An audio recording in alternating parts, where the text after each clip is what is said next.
नमस्कार दोस्तों, देश की पुकार यूट्यूब चैनल में आपका हार्दिक स्वागत है। दोस्तों, इस वीडियो को आखिर तक ज़रूर देखें और इस यूट्यूब चैनल को लाइक, सब्सक्राइब करना और बेल आइकन दबाना प्लीज़ नहीं भूलें। दोस्तों, आपको याद होगा जो जिनकी उम्र 50 से ऊपर की है उनको वो दौर याद होगा बचपन का कि जब आराम से सड़कों पर खेला करते थे, गलियों में खेला करते थे। कहीं कोई रोक टोक नहीं थी पार्कों में आने जाने में। कहीं भी बच्चे छोटे होते थे उस समय। मैं बात कर रहा हूँ करीब 40 साल पहले की। तो उस समय इस तरह का कोई डर नहीं होता था कि बच्चे यदि कहीं घर से बाहर निकल जाएंगे तो उनके साथ कोई हादसा हो जाएगा। माँ बाप भी निश्चिंत रहते थे और बच्चों को भी खेलने कूदने का खूब मौका मिलता था। लेकिन पिछले 30-40 सालों में हालात इतने ज़्यादा ख़राब हो गए हैं और बदल गए हैं कि आप बच्चों की सेफ्टी को लेकर बहुत ज़्यादा चिंतित रहते हो। बच्चे को किसी भी सूरत में अकेले नहीं जाने देते। छोटे बच्चे को ख़ास तौर से जिनकी उम्र 10 साल या 12 साल तक की हो, उनको आप नहीं चाहते कि वो रोड क्रॉस करें तो देख के करें रोड क्रॉस, या फिर आप कोई बड़ा आदमी उनके साथ जाता है रोड क्रॉस करवाने के लिए।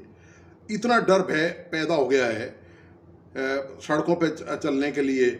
ये हालत हो गई है, ये नौबत आ गई है कि बच्चा घर से बाहर यदि कदम रखे तो सभी लोग लपक के बाहर जाते हैं कि देखें कहीं वो इधर उधर तो नहीं निकल गया बच्चा। जबकि उस दौर में पेरेंट्स को ऐसी कोई चिंता नहीं रहती थी कि बच्चे के साथ कोई वारदात हो जाएगी, कोई हादसा हो जाएगा। ना तो उस दौर में इतना क्राइम था और ना ही इतनी दुर्घटनाएं होती थी। आपको याद होगा उस दौर में पूरे, यदि आप शहर में रहते थे तो उस दौर में पूरे 10-20-50 घरों के अंदर मुश्किल से कोई एक स्कूटर या कोई लूना या मोपेड ऐसी कोई एक गाड़ी हुआ करती थी। और बहुत ही मुश्किलों से किसी के घर में कोई फिएट कार या एम्बेसडर कोई कार होती थी। लेकिन आज हालत ये है कि घर घर में एक एक नहीं, दो दो तीन तीन व्हीकल है। हर आदमी के पास उसका व्यक्तिगत निजी वाहन है, चाहे वह स्कूटर मोटरसाइकिल हो, चाहे वह कार हो। और लोगों के पास दो दो तीन तीन कारें भी हैं। बड़े शहरों में, जयपुर जैसे शहरों में या दूसरे शहरों में तो हालत ये है कि लोग दो दो तीन तीन कार आराम से मैनेज कर लेते हैं। तो ये जो मैं दृष्टांत आपको बता रहा हूँ, ये इसलिए बता रहा हूँ कि ये जो तमाम जो चीज़ें हैं, अभी जो ये हादसा हुआ है, रेल हादसा, इसमें करीब 250 से 300 लोगों की मौत हो चुकी है और न जाने सैकड़ों लोग इसमें घायल हो चुके हैं। आप ऐसी खबरें लगातार सुनते, पढ़ते, देखते रहते हैं देश में कि बस जो है वो खाई में गिर गई। हिमाचल, उत्तराखंड में अक्सर ऐसी खबरें आती हैं, वहाँ 10-20 लोगों की मौत हो गई। कोई नदी में चलती हुई ओवरलोडेड नाव है, वह पानी में पलट गई, उसमें काफ़ी संख्या में मौत हो गई। रोड एक्सीडेंट तो आजकल अखबारों के पन्नों की सुर्खियां रहती हैं। आप जानते ही हैं कि ऐसा शायद ही कोई दिन निकलता हो जिस दिन कोई मेजर बड़ा रोड एक्सीडेंट हादसा देखने सुनने को नहीं मिलता हो। तो रेल एक्सीडेंट हो गया। अब सवाल ये है कि ये जो तमाम एक्सीडेंट हो रहे हैं, इनका इलाज क्या है? भारत में आपको मैं बता दूं, जो एक्सीडेंट की हालत है वो ये हालत है कि हर साल देश में हर घंटे में यहाँ पर 46 सड़क हादसे होते हैं। और देश में 2021 की यदि अपन केवल बात करें तो 2021 में करीब 1.5 लाख लोगों की मौत सड़क दुर्घटनाओं में हो चुकी है। 1.5 लाख।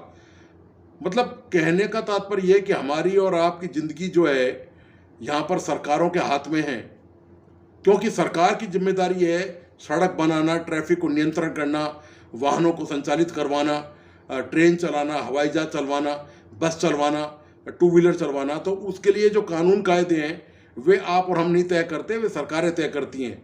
तो सरकारें चाहे वो राज्य की हो, चाहे वो केंद्र सरकार हो, दरअसल हमारी और आपकी जो वैल्यू है वो उनकी निगाह में कीड़े मकोड़ों से ज़्यादा की नहीं है। वरना ऐसा नहीं होता कि कोई बड़ा हादसा हो जाए, हादसे फिर लगातार रिपीट होते रहते हैं। इस बात की कोई गारंटी नहीं है कि आज एक हादसा हो गया तो वो हादसा दोबारा रिपीट नहीं होगा। आए दिन वही उसी रोड पर, उसी जगह, ऐसी सड़कों पर लगातार हादसे होते रहते हैं। कभी जीप बस से टकरा गई, कभी बस से टकरा गई। इस तरह के हादसे आए दिन होते रहते हैं। इसके बावजूद भी दुर्घटनाओं को लेकर, लोगों की जान की चिंता को लेकर सरकार ना कभी पहले गंभीर थी ना आज गंभीर है। और सरकारों का जो ये आचरण रहा है राजनीतिक, अच्छा एक बात और भी है, राजनीतिक दलों के लिए ये कोई मुद्दा ही नहीं है। रोज सड़क दुर्घटनाओं में 10-20-50 लोग आपके शहर में घायल होते हैं या मरते हैं, राज्यों में मरते हैं, देश में मरते हैं। उनके लिए कोई इशू ही नहीं है, मुद्दा नहीं है। उनके लिए बहुत दूसरे मुद्दे हैं, राजनीतिक मुद्दे उनके लिए हैं। लोगों का जीवन और उनकी सुरक्षा संरक्षा, उनका स्वास्थ्य जो है वो नेताओं राजनीतिक दलों के लिए मुद्दा नहीं है। आपकी मौत जो है वो मुद्दा नहीं है, आपके घायल होना, आप कभी भी सड़क हादसे का शिकार हो सकते हैं, आपके परिवार में कभी किसी के साथ कोई हादसा हो सकता है, कोई गारंटी नहीं है। यहाँ पर सुरक्षा की कोई व्यवस्था नहीं है। यहाँ पर कोई भी कभी भी किसी के साथ कोई भी दुर्घटना घटना घट सकती है।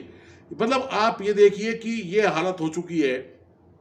एक इतना बड़ा रेल हादसा हो गया, इस साल कई छोटे मोटे रेल हादसे हुए हैं, ठीक है। और उसके अलावा आप देखिए कि आए दिन बिहार से, बंगाल से, इस तरह के राज्य जहाँ पर नाव चलती हैं ओवरलोडेड चलती हैं, और उनका कोई संचालन का, ट्रैफिक का, नियम का, कायदे का, कानून का तौर तरीका नहीं है। पूरी तरह से लगता ये है देश में अराजकता का हाल है। कानून नाम की व्यवस्था, शासन नाम की कोई चीज़ नहीं है। मर जाने पर सरकार मुआवजा दे देती है, सांत्वना दे देती है, घायलों के इलाज की व्यवस्था कर देती है, नौकरी की गारंटी देती है, नौकरी मिले या नहीं मिले बाद में, ये बात दूसरी है। लेकिन सवाल ये है कि कोई भी अपना अजीज खो देने के बाद उसका जीवन किस तरह से चलेगा, कैसे बदल जाता है जीवन। तो ये सरकार की जिम्मेदारी है, ये हमारी भी और आपकी भी जिम्मेदारी है। हम भी कम लापरवाह नहीं है।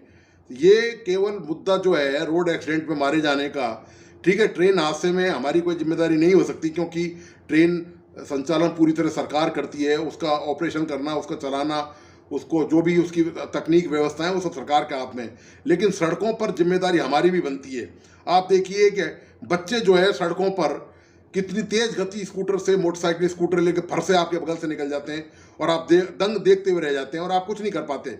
आप केवल हमें अपनी केवल, ठीक है, सरकार की जिम्मेदारी है, यातायात पुलिस की जिम्मेदारी है, परिवहन विभाग की भी जिम्मेदारी है कि वह इन सब चीज़ों पर अंकुश लगाएं। लेकिन सवाल ये है कि हम अपने बच्चों को भी नियंत्रण में रखें, उनको अनुशासन में रखें, उनकी उम्र होने पर ही उनको इस तरह की कार या टू व्हीलर दें, उनका लाइसेंस बनवाएं, उनको समझाएं कि बिना हेलमेट के नहीं जाएं बाहर। क्योंकि देखिए दोस्तों, ऐसा है कि जब हादसा हो जाता है उसके बाद फिर कुछ नहीं बचता, फिर उसके बाद आंखों में आंसू बचते हैं और कुछ नहीं है रोने के लिए।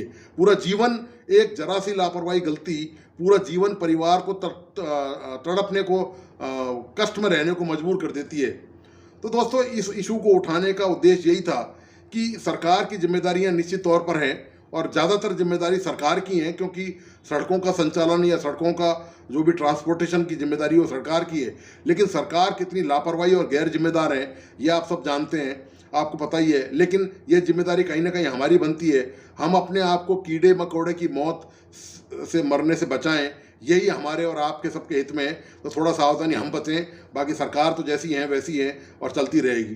तो दोस्तों, आपको आज का विश्लेषण कैसा लगा, प्लीज़ अपने लाइक्स और कमेंट्स मुझे ज़रूर पहुंचाएं, और इस यूट्यूब चैनल को लाइक, सब्सक्राइब करना और बेल आइकन दबाना नहीं भूलें।